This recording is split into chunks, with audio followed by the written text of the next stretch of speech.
Es pasada la medianoche del 21 de octubre de 1879 en un laboratorio de Menlo Park, Nueva Jersey. Un hombre observa fijamente un pequeño filamento encerrado en vidrio. La habitación está en penumbra, iluminada apenas por velas y lámparas de aceite. El silencio es absoluto, interrumpido solo por el leve zumbido de un generador eléctrico. Thomas Edison lleva más de 40 horas sin dormir. Sus ojos enrojecidos no se apartan del delicado hilo de carbono que brilla, tenue pero constante, dentro de esa bombilla experimental.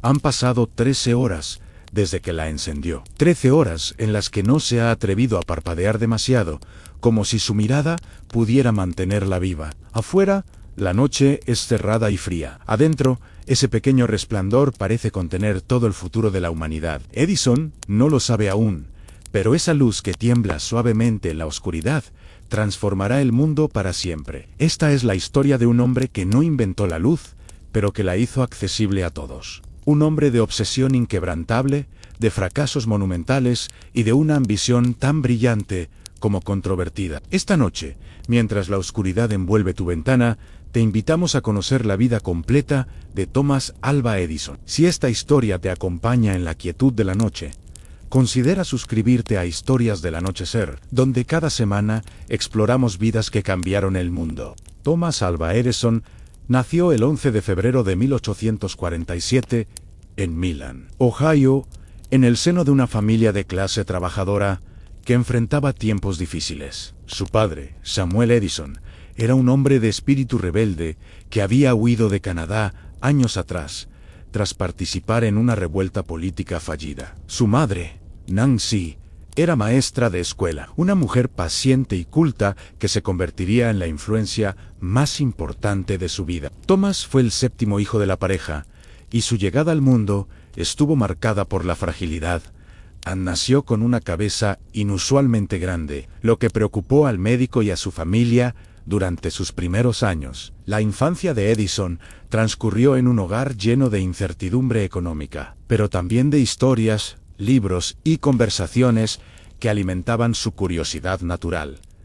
Desde muy pequeño, Thomas demostró ser un niño diferente. No era simplemente curioso, era incansable en su necesidad de entender cómo funcionaban las cosas. Preguntaba sin cesar: ¿por qué los pájaros vuelan? ¿Por qué el fuego queman? ¿Por qué el agua moja? Sus padres, al principio encantados con su vivacidad, pronto se vieron abrumados por la intensidad de su hijo. A los 6 años, Thomas intentó empollar huevos sentándose sobre ellos en el granero, convencido de que si las gallinas podían hacerlo, él también. El experimento terminó con huevos rotos y un niño desconcertado que no entendía por qué su cuerpo no generaba el mismo calor que el de las aves. Ese episodio, aparentemente cómico, revelaba algo profundo en su carácter. En Edison no aceptaba las cosas como eran simplemente porque alguien se lo dijera. Necesitaba comprobarlo por sí mismo. Cuando llegó el momento de asistir a la escuela, las dificultades comenzaron casi de inmediato. El sistema educativo de la época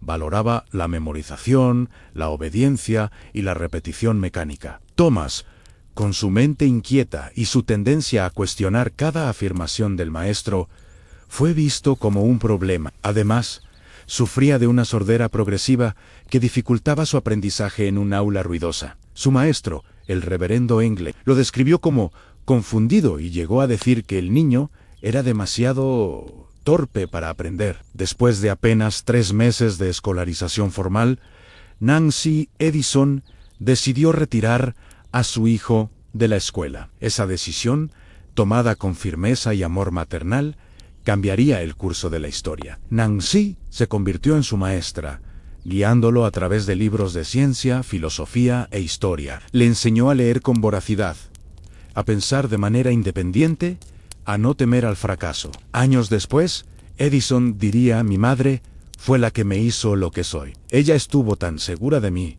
tan cierta, que sentí que tenía algo por lo que vivir. Alguien a quien no debía decepcionar. La familia Edison se mudó a Port Huron, Michigan, cuando Thomas tenía 7 años. Allí, en el sótano de su nueva casa, el niño estableció su primer laboratorio. Juntaba botellas, frascos, cables, sustancias químicas que compraba con los pocos centavos que conseguía. Experimentaba sin descanso, mezclando compuestos, generando pequeñas explosiones, quemando ocasionalmente las cortinas o llenando la casa de humos extraños. Sus padres oscilaban entre el orgullo y la exasperación. Samuel, menos paciente que Nancy, a menudo regañaba al niño por el desorden y el peligro que representaban sus experimentos. Pero Thomas no podía detenerse. La experimentación se había convertido en su lenguaje, en su forma de entender el universo. A los 12 años, necesitaba dinero para comprar más materiales,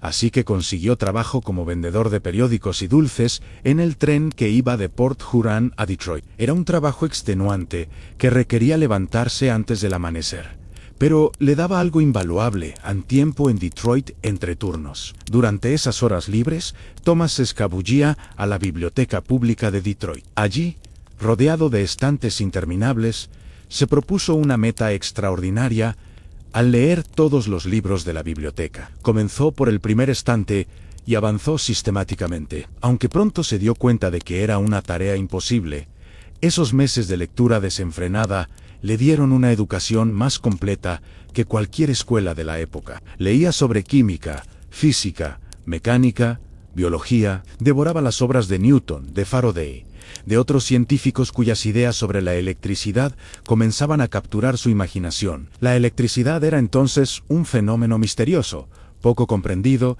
lleno de posibilidades inexploradas. Para Edison, representaba el futuro, un territorio virgen esperando ser conquistado. En el tren, Edison instaló un pequeño laboratorio en el vagón de equipaje. Mezclaba sustancias químicas entre estaciones, tomaba notas, realizaba experimentos básicos. Los pasajeros lo miraban con una mezcla de curiosidad y preocupación. Un día, un frasco de fósforo cayó al suelo, provocando un incendio que casi destruye el vagón. El conductor, furioso, lo echó del tren junto con todo su equipo experimental. Edison perdió su laboratorio móvil, pero no su determinación. A los 15 años, mientras esperaba en una estación, salvó al hijo pequeño del jefe de estación, que estaba a punto de ser arrollado por un tren. Como agradecimiento, el padre le ofreció enseñarle telegrafía, una habilidad que transformaría su vida. El telégrafo era la tecnología de comunicación más avanzada de la época, y los operadores telegráficos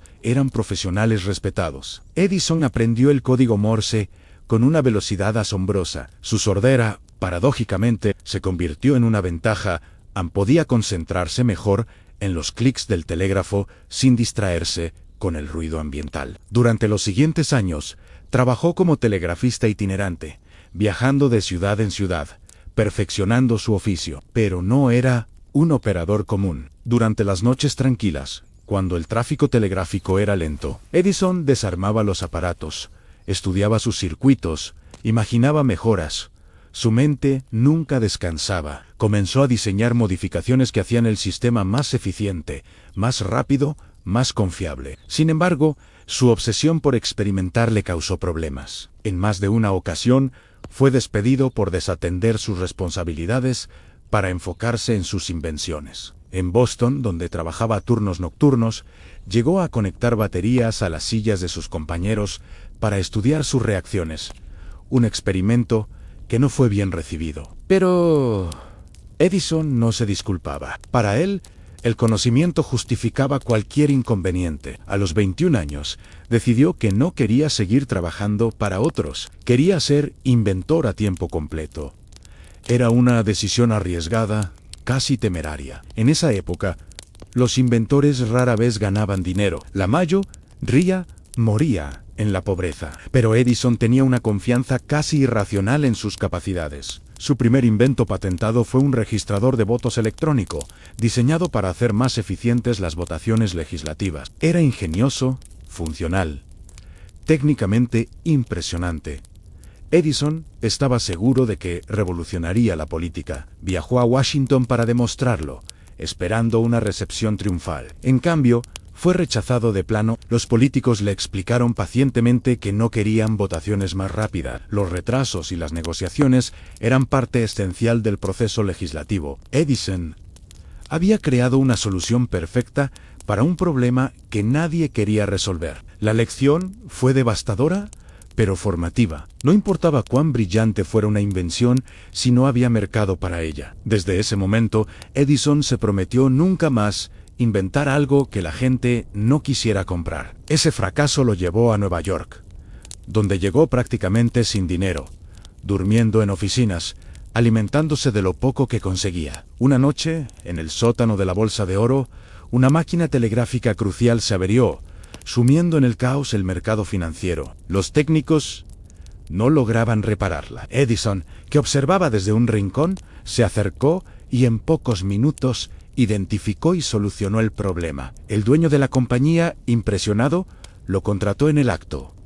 Pero Edison no se conformó con un salario. Tomó lo que aprendió, mejoró el sistema de telegrafía bursátil y vendió sus mejoras por $40,000. Una fortuna en 1870, con ese dinero, estableció su primer taller profesional en Newark, Nueva Jersey. Tenía 23 años y por fin los recursos para perseguir sus sueños sin limitaciones. En Newark, Edison se rodeó de otros inventores, mecánicos y técnicos talentosos. Trabajaban en proyectos múltiples simultáneamente en mejoras telegráficas, sistemas de comunicación, dispositivos mecánicos diversos. Edison dormía pocas horas, comía en su escritorio y esperaba que su equipo hiciera lo mismo. No era un jefe fácil, pero inspiraba lealtad porque trabajaba más duro que nadie. Durante esos años, perfeccionó su método de invención en experimentación sistemática, prueba y error incansable, negándose a aceptar la derrota. No he fracasado, diría más tarde,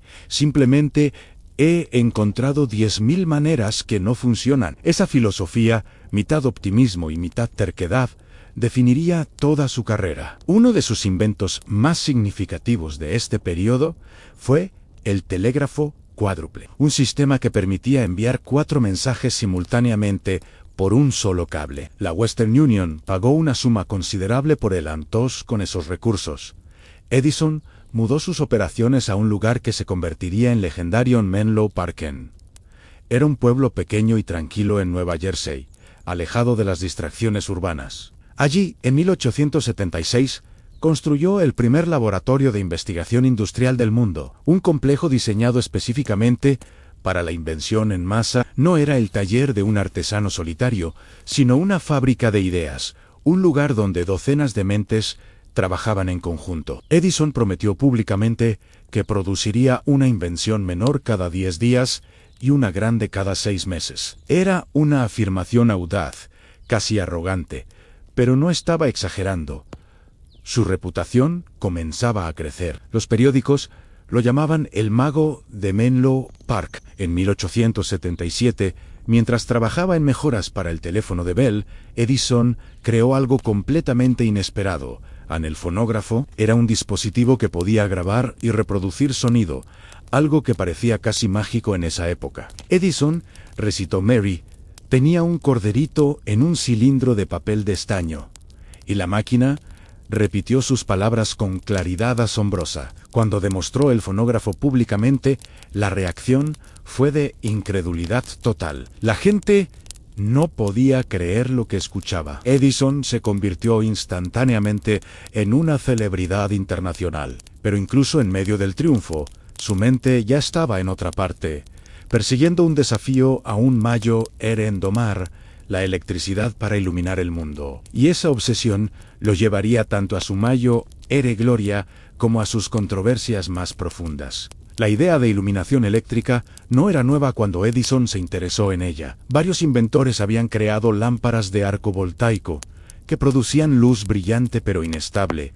ruidosa y demasiado intensa para uso doméstico. Lo que Edison imaginaba era diferente: una luz suave, constante, segura, que pudiera reemplazar las lámparas de gas en hogares y calles. En 1878 comenzó a trabajar en el proyecto de la bombilla incandescente. El principio era simple: hacer pasar corriente eléctrica a través de un filamento dentro de un bulbo de vidrio al vacío, calentándolo hasta que brillara. El problema era encontrar un filamento que no se quemara de inmediato. Edison y su equipo probaron miles de materiales en platino, carbón, bambú, cabello humano, fibras vegetales. Cada experimento fallido era registrado meticulosamente. Edison no veía los fracasos como derrotas, sino como información valiosa. Cada material descartado era un paso más cerca de la solución. Trabajaban día y noche, en jornadas agotadoras que podían extenderse por más de 20 horas. Los asistentes caían exhaustos, pero Edison parecía infatigable. Su determinación era contagiosa y a veces abrumadora. Gastó fortunas en materiales y equipos, convencido de que estaba al borde del éxito. Los inversores comenzaron a impacientarse. Los periódicos se burlaban de Elan. Pero Edison no se rendía. Finalmente, en octubre de 1879, después de más de 1000 intentos, descubrió que un filamento de bambú carbonizado podía durar más de 1000 horas. La bombilla funcionaba, pero crear una bombilla no era suficiente. Edison entendió que para que su invento tuviera impacto real, necesitaba construir un sistema completo en generadores, cables, medidores, interruptores, enchufes. Diseñó una red eléctrica centralizada donde una estación generadora podía alimentar cientos de bombillas en distintas ubicaciones. En 1882 inauguró la primera central eléctrica comercial del mundo en Pearl Street, Manhattan. Aquella noche, 85 edificios se iluminaron simultáneamente, marcando el inicio de una nueva era. La gente miraba con asombro las luces que brillaban sin llama, sin humo, sin olor. Pero mientras Edison celebraba su triunfo, una tormenta se gestaba en el horizonte. Edison había apostado por la corriente continua, un sistema que funcionaba bien en distancias cortas, pero que requería estaciones generadoras cada pocos kilómetros. Otros inventores, como Nikola Tesla y George Westinghouse, promovían la corriente alterna, que podía transmitirse a largas distancias con menor pérdida de energía. Lo que siguió fue conocido como la Guerra de las Corrientes, una batalla comercial y técnica que definiría el futuro de la electrificación mundial. Edison, convencido de que su sistema era superior y más seguro, lanzó una campaña agresiva contra la corriente alterna. Organizó demostraciones públicas donde electrocutaba a animales con corriente alterna para demostrar su peligrosidad. Financió el desarrollo de la silla eléctrica, que utilizaba corriente alterna, con la esperanza de asociarla en la mente del público con la muerte. Estos métodos eran cuestionables éticamente tugbius y mancharon su reputación. Tesla, por su parte, era un genio visionario, pero poco práctico en los negocios. Westinghouse, en cambio, era un empresario astuto que supo capitalizar las ventajas técnicas de la corriente alterna. En 1893, Westinghouse ganó el contrato para iluminar la Exposición Universal de Chicago, un evento masivo que demostró al mundo la eficiencia y seguridad de la corriente alterna. Fue un golpe devastador para Edison. A pesar de sus esfuerzos, la corriente alterna se impuso como el estándar global. Edison había perdido esa batalla, pero su legado en el campo de la electricidad ya estaba asegurado. Si esta historia te está haciendo compañía en la quietud de la noche, suscríbete para seguir explorando vidas extraordinarias. Durante esos años, Edison también enfrentó tragedias personales. Su esposa Mary murió en 1884, probablemente de un tumor cerebral, dejándolo viudo con 3 hijos pequeños. Edison, incapaz de procesar el dolor de manera convencional, se refugió aún más en el trabajo. 2 años después, se casó con Minna Miller, una mujer educada y organizada que trajo estabilidad a su vida doméstica. Construyeron una nueva casa en West Orange, Nueva Jersey, junto a un laboratorio aún más grande que Menlo Park. Allí, Edison continuó inventando y perfeccionando dispositivos en el kinetoscopio, precursor del cine, baterías alcalinas, el micrófono de carbón que mejoró los teléfonos, el sistema de grabación de cilindros de cera. Su ritmo no disminuía. En total, registró 1093 patentes a lo largo de su vida, un récord que sigue siendo impresionante. Pero no todos sus proyectos fueron exitosos. Invirtió años y fortunas en un sistema de separación magnética de mineral de hierro que resultó ser un fracaso comercial. También intentó desarrollar casas prefabricadas de concreto que serían baratas y duraderas, pero el proyecto nunca despegó. Edison aprendió que la innovación no garantizaba el éxito y que incluso los genios cometían errores costosos. A pesar de sus logros, Edison era un hombre difícil, podía ser egoísta, obstinado y poco generoso con el crédito hacia sus colaboradores. Muchos de sus inventos fueron el resultado del trabajo colectivo de su equipo, pero Edison se llevaba la gloria. Litigó ferozmente contra competidores a veces de manera cuestionable. Su relación con Tesla se deterioró hasta convertirse en enemistad pública. Pero también era un hombre carismático, encantador cuando quería serlo, capaz de inspirar lealtad y admiración. Sus empleados lo seguían a pesar de las jornadas extenuantes y los salarios modestos. Su visión del futuro era contagiosa. Creía genuinamente que la tecnología podía mejorar la vida de las personas, y esa convicción impulsaba cada uno de sus proyectos. A medida que envejecía, Edison se convirtió en una figura pública, un símbolo del ingenio estadounidense. Visitaba escuelas, daba entrevistas, posaba para fotógrafos. El mundo lo veía como el arquetipo del inventor autodidacta, el hombre que había transformado la sociedad moderna. Pero detrás de esa imagen, Edison seguía siendo el mismo niño curioso de Paul Juran, obsesionado con entender cómo funcionaba el mundo. En sus últimos años, Edison ralentizó su ritmo vertiginoso, pero nunca dejó de trabajar. Su laboratorio de West Orange seguía activo, aunque muchos de sus proyectos eran ahora mejoras de inventos existentes en lugar de revoluciones tecnológicas. Durante la Primera Guerra Mundial, el gobierno estadounidense le pidió que dirigiera el Comité Consultivo Naval, donde trabajó en el desarrollo de tecnologías militares,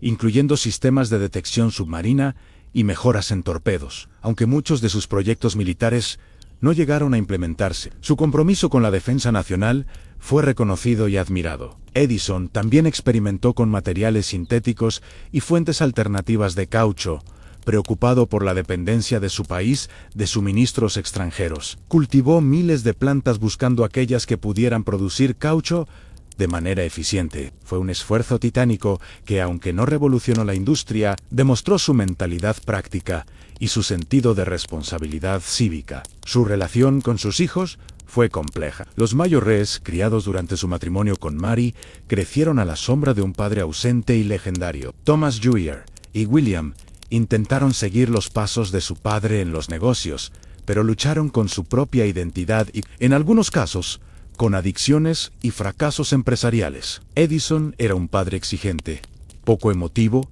incapaz de expresar afecto de manera convencional. Con los hijos de su segundo matrimonio, tuvo una relación más cercana, aunque nunca abandonó su tendencia a priorizar el trabajo sobre la familia. A medida que el siglo XX avanzaba, Edison se convirtió en una especie de reliquia viviente, un puente entre el mundo del siglo XIX y la era moderna. En 1929, en el 50º aniversario de la bombilla incandescente, se organizó una celebración nacional en su honor. Henry Ford, su amigo cercano, reconstruyó el laboratorio de Menlo Park en su museo de Dearborn, Michigan, como homenaje al genio que había cambiado el mundo. Edison, ya anciano y con la salud deteriorada, asistió al evento emocionado. Era consciente de que su tiempo se acababa. Sufrió de diabetes y problemas renales durante sus últimos años. A pesar del dolor y la debilidad, seguía visitando su laboratorio, revisando experimentos, dando órdenes. La idea de retirarse le parecía absurda. Su mente seguía activa, llena de ideas y proyectos inacabados. El 18 de octubre de 1931, Thomas Edison murió en su hogar de West Orange, rodeado de su familia.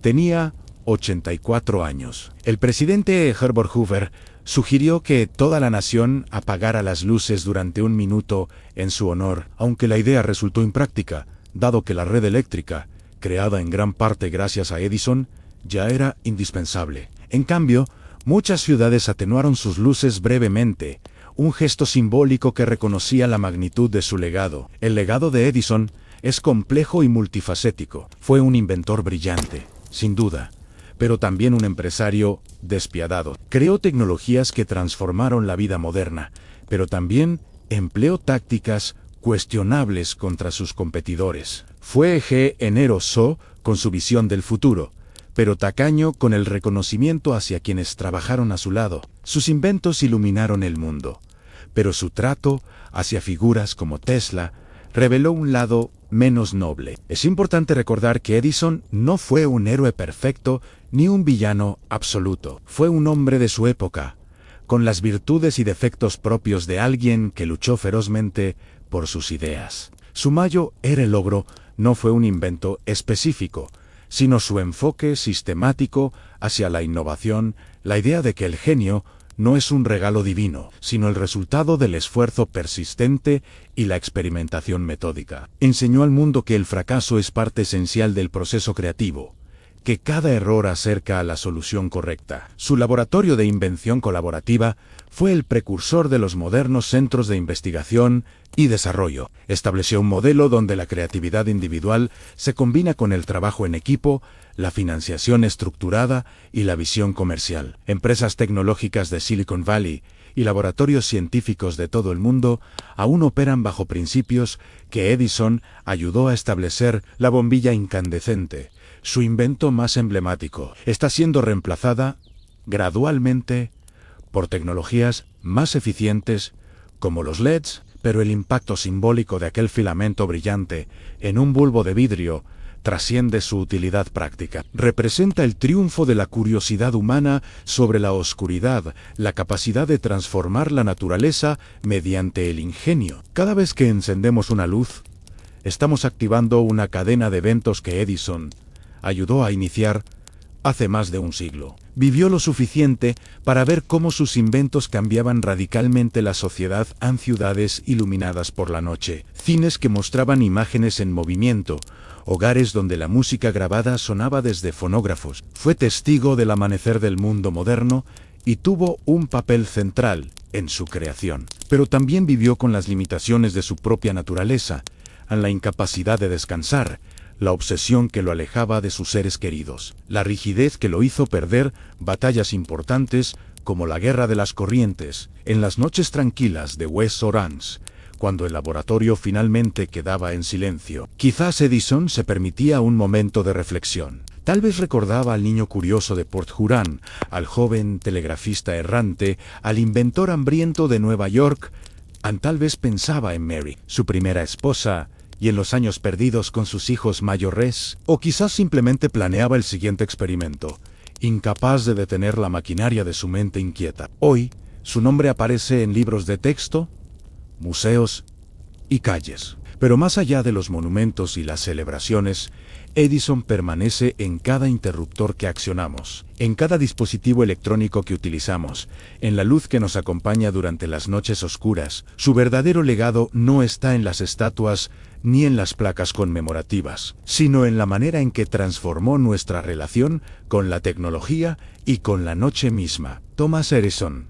no fue simplemente el hombre que inventó la bombilla. Fue el arquitecto de un mundo donde la oscuridad dejó de ser una barrera infranqueable, donde la innovación se convirtió en un proceso sistemático, donde el futuro podía ser diseñado y construido con esfuerzo y determinación. Fue un soñador práctico, un visionario obsesivo, un genio imperfecto. Y en las noches, como esta, cuando la luz artificial ahuyenta las sombras de nuestras habitaciones, su espíritu persiste, recordándonos que el progreso humano es el resultado de incontables horas de trabajo, miles de fracasos y la negativa absoluta a rendirse. Si esta historia te ha acompañado hasta el final de la noche, considera suscribirte a Historias del Anochecer. Aquí, cada relato espera pacientemente en la penumbra, listo para acompañar tus noches con voces del pasado que aún resuenan en el presente. Que descanses bien.